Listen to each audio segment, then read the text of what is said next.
Hello, everybody. Welcome back to Cloud Wars Live. In this podcast, we are trying to explore the digital revolution that has sort of upended every facet of our lives, personally, professionally, and any spaces in between. We've got a really interesting topic to dig into today, and that is one about having to do with global business, the role of China in the global economy, vendors who are based in, around China, and the responsibilities that CXOs have to try to understand these issues and look at it from a point of risk. We've got with us today Suvajit Basu, who is the CIO and head of IT and innovation at Goya Foods, and also Tony Uphoff, who is part of the Acceleration Economy Analyst Network and has been a four-time CEO. Suvajit, welcome. I wanted to ask you, how did this subject come up? Because you raised it, it's quite fascinating.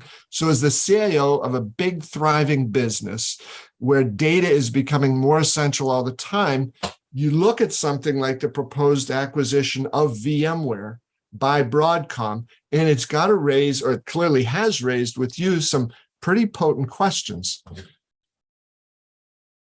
Yes, thank you, Bob and Tony. Good to see you all again. It's a very interesting topic and a topic very near and dear to me. So a few weeks ago, maybe a month plus, we saw in the news that the largest M&A in the history of M&A, $61 billion deal for VMware to be acquired by Broadcom, or vice versa. We don't know how that was completely going to get played out. But to me, VMware, V as in virtual machine, ware as in hardware, software, VMware is one of the most important technology companies when it comes to data center. I'll repeat that again for you. Yeah. VMware to me is one of the most important technology company in the world, in America, for the data center. It powers almost every data center there is. So although there is a journey to cloud computing, most of the IT shops are hybrid shops, meaning we have to have several data centers of our own and then take advantage of the cloud services that are being delivered. So some of the software is internal to our data center, and some of the software and hardware is running on an external data center. Okay, so for us, we are this hybrid shop. We want to stay at the state of the art in technology. And we run a lot of our servers on these virtual machines that are powered by VMware. And that is a very, very key thing and a key piece of our technology strategy. Well, Suvajit, what you said a moment ago about your view, and it makes perfect sense that VMware has become one of the most important technology companies in the world because of the role it plays in the data center. That ties directly back to the fact that when a company comes in and wants to acquire it, well, you want to acquire somebody who plays that sort of role, you're going to pay a lot of money, and $61 billion. I think only Microsoft's bid to buy Activision, I think $69 billion is the only one. So this is one of, and that's in gaming. So for enterprise technology, I believe you're right, that is the highest price anybody's ever paid for a company here, which just underscores your point about how important this is. Tony, what's your reaction here as, somebody, you've been a CEO 4 times, you understand the interplay with boards and risk. And I think you've got also a pretty strong understanding of the role that IT and IT infrastructure, data access plays, especially in today's world. Well, you've got, a few fascinating things coming together, Bob. I think if we look back in history, the idea that a chief information officer would have to be following geopolitical dynamics as a component of their decision-making around a vendor, there's a certain sense of kind of irony or kind of surprise at that, but that's the reality today. And Suvajit did a beautiful job of talking about the critical critical nature of this technology. And in a hybrid cloud world, which is most every major company, right? This is something that is really a massive issue.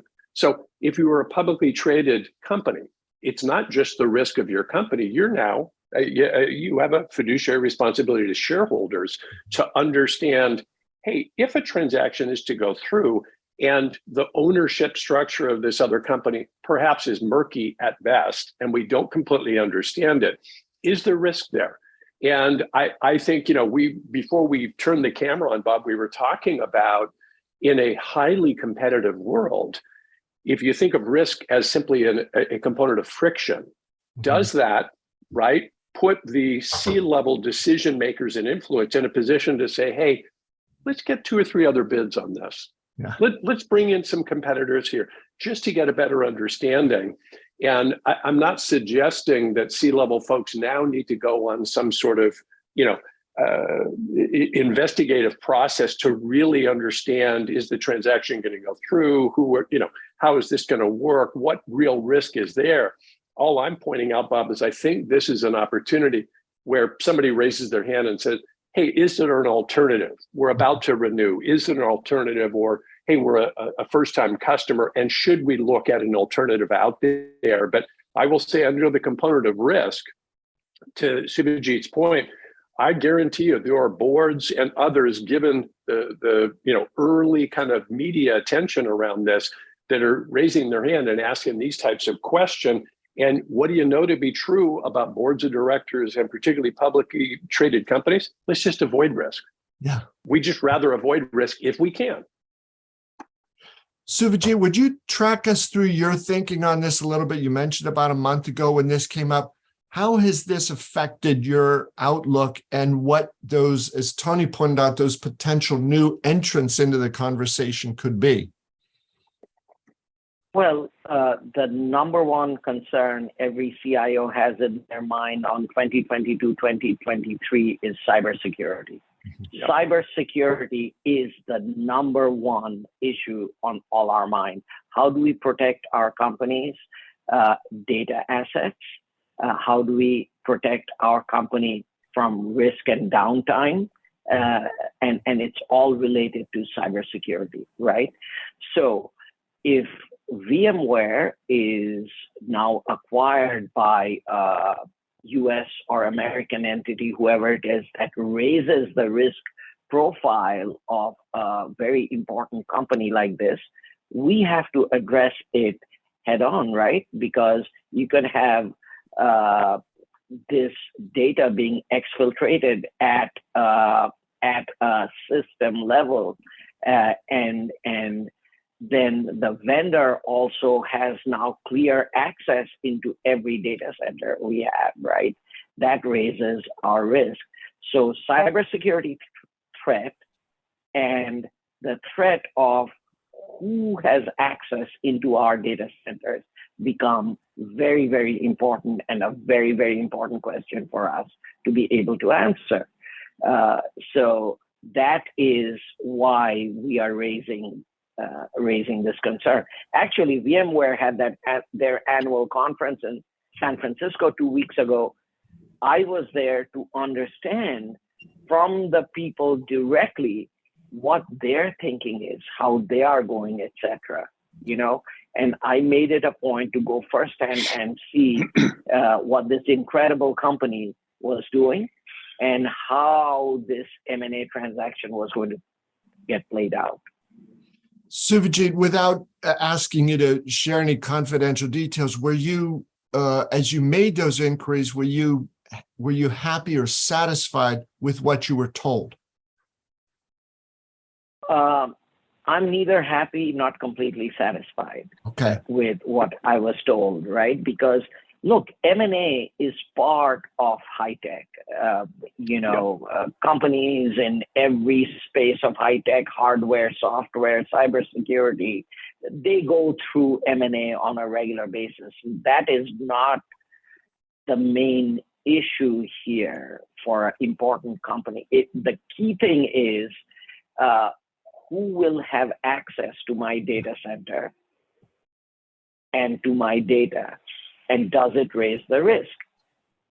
That is the biggest question and challenge I have. Suvajit, I'd add to your point, this is an M&A transaction taking place when the number one topic and issue on your mind, along with every other CIO, is cybersecurity.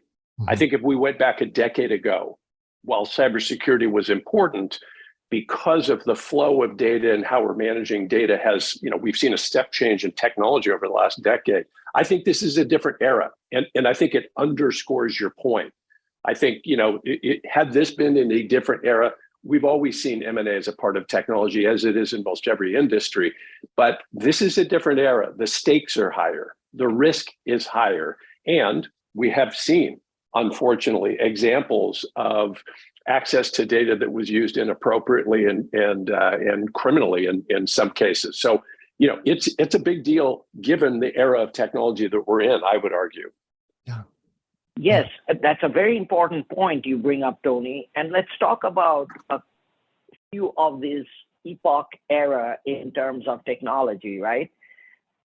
Remember the IBM PC and the laptop.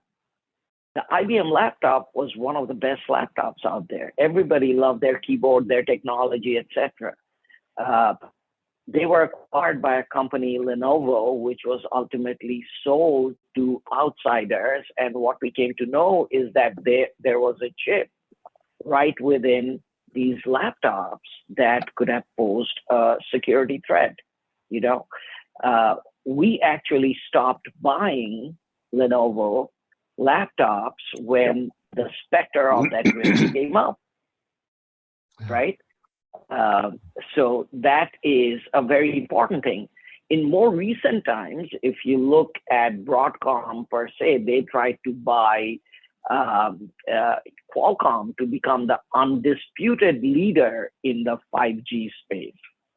And that was stopped by the US government, right? And there was a lot of legal writing going back and forth around that. Again, from my point of view, it is the threat of a heightened risk, right? Yeah. I was in Europe and I was talking to some of our telecom consultants over there. They were really concerned about this and what was going to happen. And they have worked with different companies internationally. They have traveled to Asia for conferences and so on. But there was a heightened risk around 5G. And now we have the heart of the data center being touched potentially by outside companies. And that's what is making me think otherwise. More recently, this morning, I saw Nutanix, a competitor of VMware, send an email out to their potential clients and so on, said VMware, W-H-E-R-E. That was the headline of their email. Wow. VMware. Yes. So there's a lot of FUD, fear, uncertainty, and doubt being thrown out there. And I think we as CIOs and businessmen and CEOs and boards have to come together to understand, is this FUD real or fiction? Yeah. Yeah. And Suvajit, it's interesting, right, that you raised that point about FUD, because it has been used maybe traditionally, historically, when a competitor doesn't have anything significant to offer. So let me try to, raise a specter of doubt. I would tie your mention of FUD here, I think it's a brilliant point, to what you had said a moment ago. The CIO has to be concerned about the threat of a heightened risk, not just the threat that, it's this company or that company might be doing the acquisition. The risk could go up. It will go up. What then do you do with it? How much risk in these times is tolerable, especially when you're talking, Suvajit, about somebody that, you have made such a clear point about how strategically vital VMware has become for every mid-size and large company in the world, access to data at the heart of the data center, knowing what's going on. So at that point, you've got to play some calculus here, right, across the board. Maybe they have the superior technology, but if their level of risk is raised beyond a certain point, then, the CIO, the CEO, the board has to step in and make a different type of decision. It's a wild, wild situation. I'm just so happy you raised this. Hey, Bob, if I could add to that, I think one of the things that is a critical responsibility for boards and the C-suite in companies is exactly what you're touching on, which is really risk mitigation. Most people think of risk as, there's a problem and I need to deal with the problem. That's actually not what risk is. Risk is an assessment, and you have to have plans to mitigate that risk. And I think what Suvajit's surfacing here is whether it is a high risk, a medium risk, or a low risk, it's a risk nonetheless.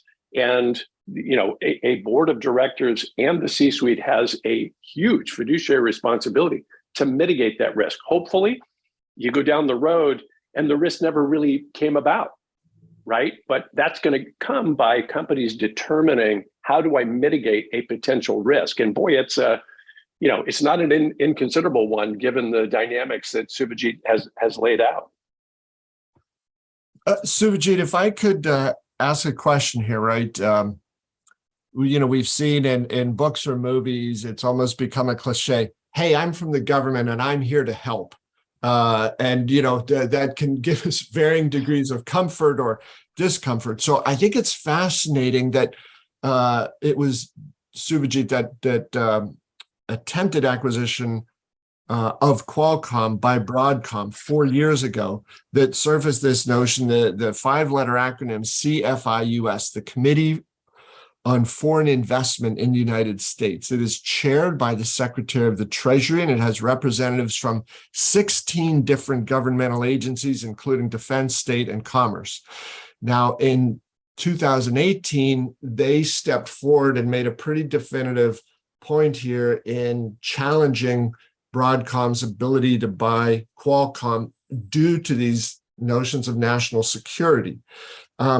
I would be interested, Suvajit, to know if you feel that in the role that you play, the responsibility you have to your company, are you looking for any guidance or help or comfort in some ways from this Committee on Foreign Investment in the U.S.?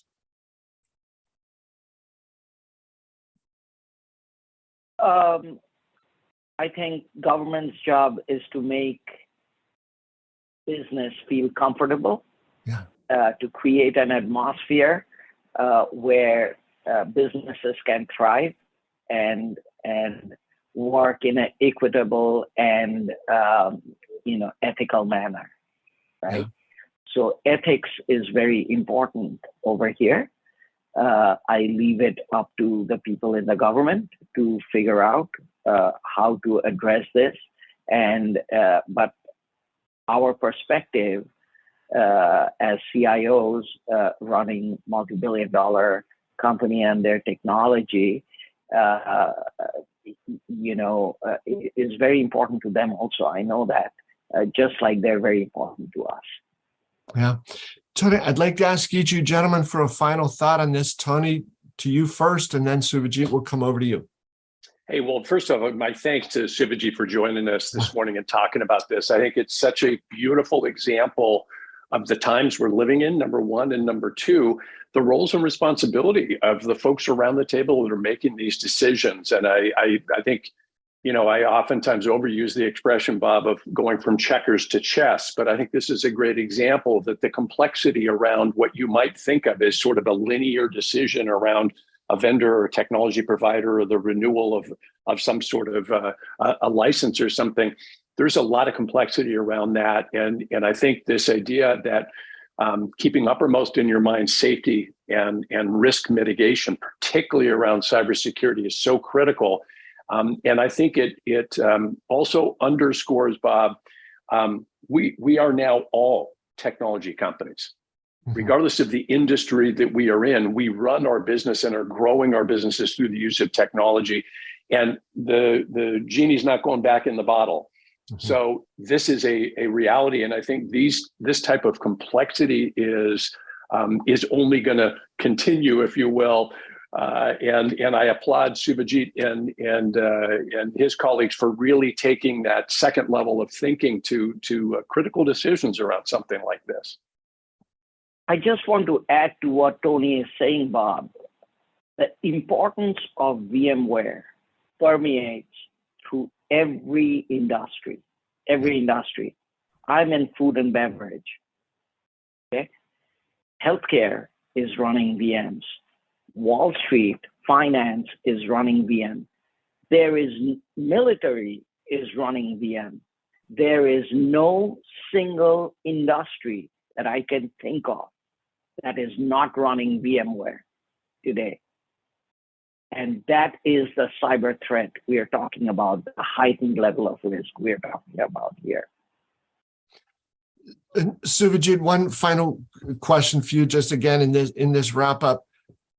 It really does illuminate, as Tony pointed out here, the role that you as a CIO play, right? What are your priorities and responsibilities? So just please, your a final thought on that. Cybersecurity is a priority for us. Keeping the technology stack modern, meaning innovation, that continues to happen. We have to stay nimble with technologies like the cloud or virtual machines or hybrid cloud, etc. And then reliability, uptime, etc. We got to keep that be available. Lastly, we are in a 5G modern world, right? That means the edge has come outside. We have the cloud and all these outside devices, smartphones, etc., are connecting to the cloud. So how do we manage this incredible mobile smart environment that is out there and keep that moving while our businesses are marching forward lockstep with technology, right? So those are the key things. And lastly, people, we have, are we going to work from home? Are we going to work from the office? Are we going to address it in a hybrid way? This pandemic, everything has had a tremendous effect on the workforce. So how do we lead? How do we put our arms around our colleagues and people, and how do we move forward is what's going to really take us to the next level as a country, as a community, etc. Right? So those are the important points. How do we hire talent? How do we retain talent? How do we grow talent in addition to technology and the processes that we have? Yeah, well, Suvajit, great points. Tony, thank you. Everybody, Tony Uphoff is a key member of the Acceleration Economy Analyst Network. Suvajit Basu is the CIO, head of IT and innovation at Goya Foods. And earlier this year at Cloud Wars Expo, Suvajit told us that in the 86-year history of Goya, it happened in spite of the recession to have its best year ever. So all in the context of all the things Suvajit talked about, to IT clearly at Goya is helping to drive growth and innovation there. So gentlemen, thank you. It's been a fascinating conversation. Really, really appreciate it. And Suvajit in particular, thanks so much for raising this vital issue. Thank you, Bob. Thank you, Tony. All right. Thanks. Good to see you. Gentlemen, thank you. And folks, thanks to all of you for being with us here in Cloud Wars Live. We hope to bring more interesting perspectives like this to you about the shifting roles of decision-making, risk, growth, people, and so on. It's not a linear world anymore, but it's one we're delighted to have the chance to discuss these issues with you and raise these alongside some of the experts that we have here. Thanks, folks. We'll see you soon.